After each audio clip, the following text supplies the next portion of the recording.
speaking of contractual issues, Jeff, we've got a problem on our own. What are we hearing about Kirk Cousins, the latest and greatest? Like, do you think that it's possible that he gets traded draft night, or do you think this is going to get dragged into the summer? I think it'll get dragged. I think it'll get drug into the summer. I think you start looking at, and it may even be one of those things where it's week 1, 2, 3, or 4 of the season, right? Somebody goes down, and now all of a sudden the team needs a starting quarterback, and you reach out to the Falcons, and so I don't see this being a draft night trade. Could be completely wrong, but I don't see that happening. I see this going through the summer into camp, and again, even potentially into the season before somebody gets hurt and needs a quarterback. And at that point, the Falcons. I've said this all along. The Falcons are in this. They're in the long game. This was not a short-term thing for them. They've already given in money, or the money's already been guaranteed, or whatever it is. So you're going to play ball with the Falcons. You're going to play by their rules. And everybody around NFL media was so sure that they were not going to give him, that $10 million that they were going to give. And the Falcons told you guys. This wasn't a magic trick, right? This wasn't a weird card trick walking down the boulevard in Vegas. Like, they told you flat out, we're not in a rush to get rid of him. This is our backup quarterback. We're paying him really good money to hold a clipboard. And unless somebody comes and woos us, he's going to hold the clipboard. They don't owe him anything other than money. Until somebody comes up and says, hey, we're willing to play ball by your rules, nothing's going to change. Yeah, that makes sense. I mean, financially, it really doesn't matter. If no team's willing to take on his contract, it doesn't matter. Yep. For us. Like, there's no benefit there. So a team needs to come along and offer to take some of that salary off of our plate. Otherwise, because the thing is, if we move off of him, and someone, made this point on X, if we move off of him, we're going to have to get a backup in the building too. So that's another cost on top of that. So we're going to swallow Kirk's $27.5 million and then pay $5 to $10 million to get a backup quarterback. So I don't know if that makes sense, but how about this, Jeff?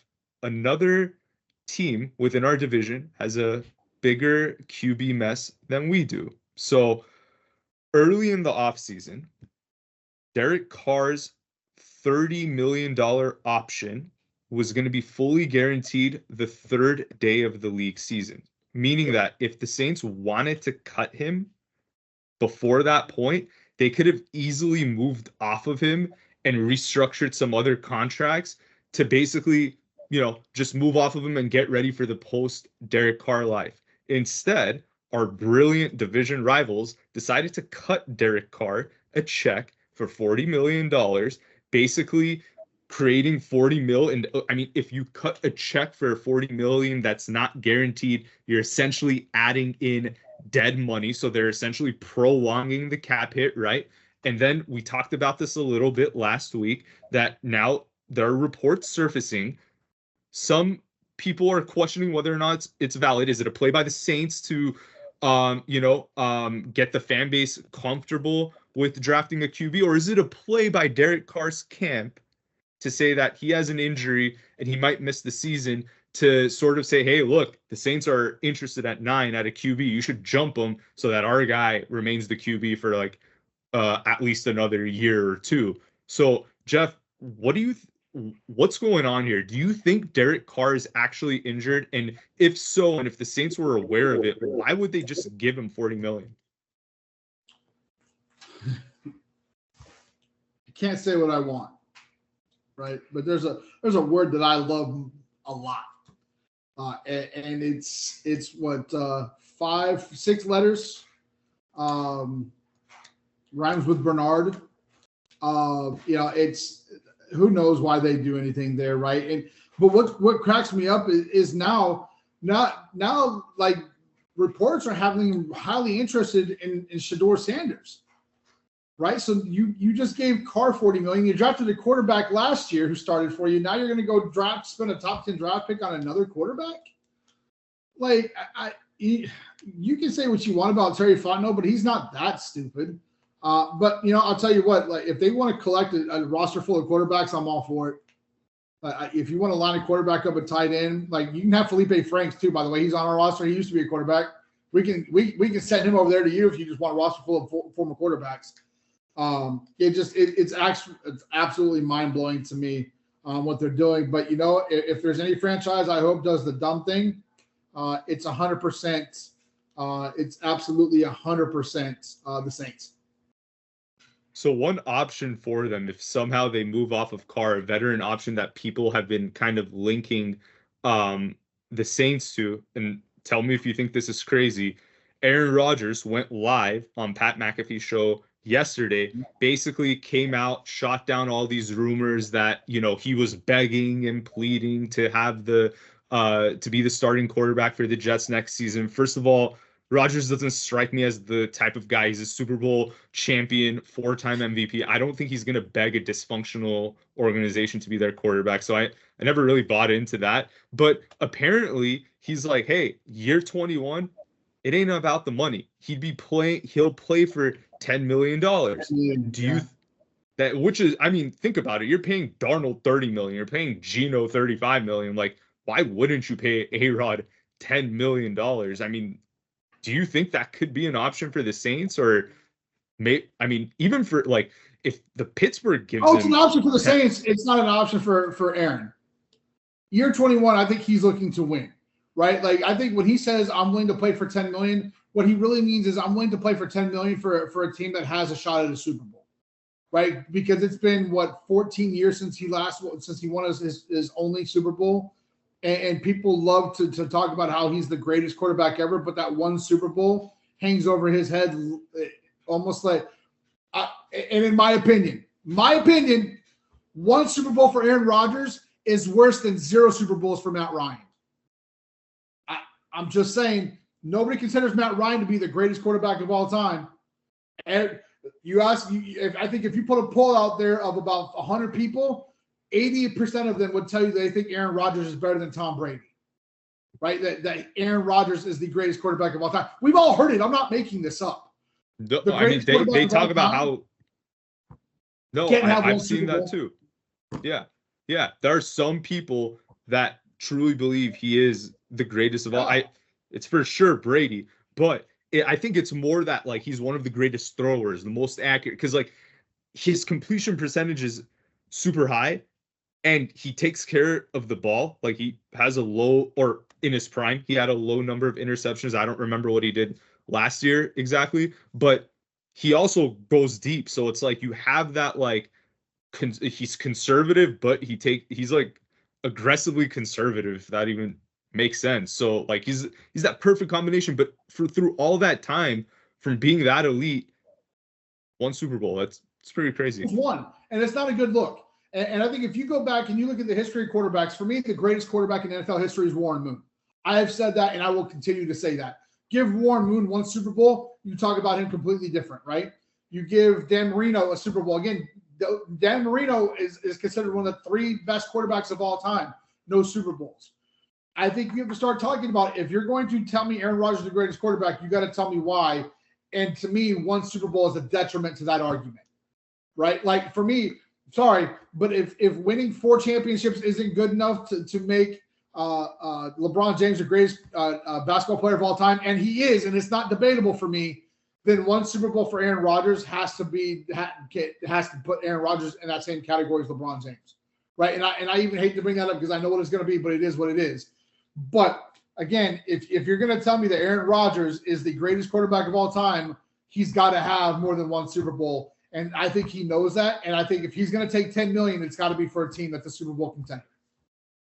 You're basically saying, because a lot of people are going to misconstrue what you're saying. You're basically saying that this guy is so freaking talented that for him to walk away with just one is worse than Matt Ryan for his talent level to have none.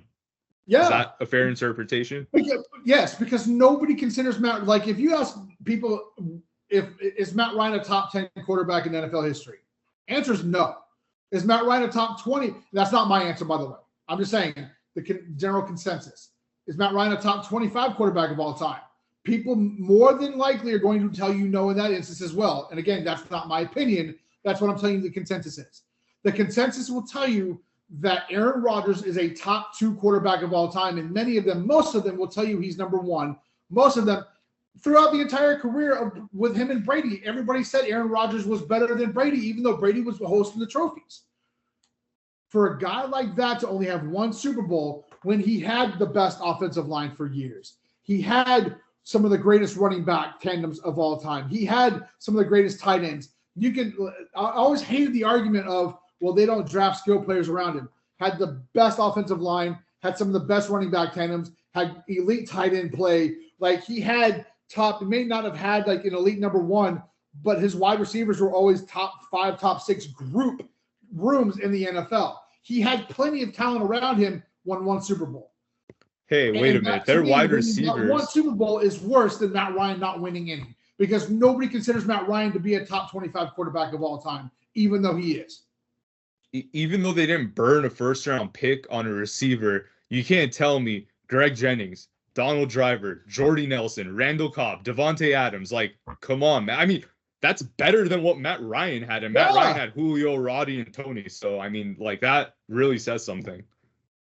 But, yeah, I mean, we'll see. And, you know, a parallel conversation to this, Jeff, and I don't get this too. A lot of people call Sean Payton one of the most legendary coaches of all time. And when you use that word, in my opinion, we're talking about like Bill Belichick. We're talking about Bill Walsh. Like, I don't know that Payton, by a similar argument, is in that category. Could he be? If he takes Denver, a franchise that was like pretty much like at rock bottom with Russell Wilson, develops Bo Nix and kind of has an encore performance to what he did with New Orleans in Denver, and maybe rattles off 2 or 3, we'll have that conversation. But for right now, the Saints, as dominant as they were, and I'm sorry, I know we're a Falcons podcast, but let's not kid ourselves, from 2006 to, let's say, 2019, 2020, they were crushing it, and they walked away with 1 Super Bowl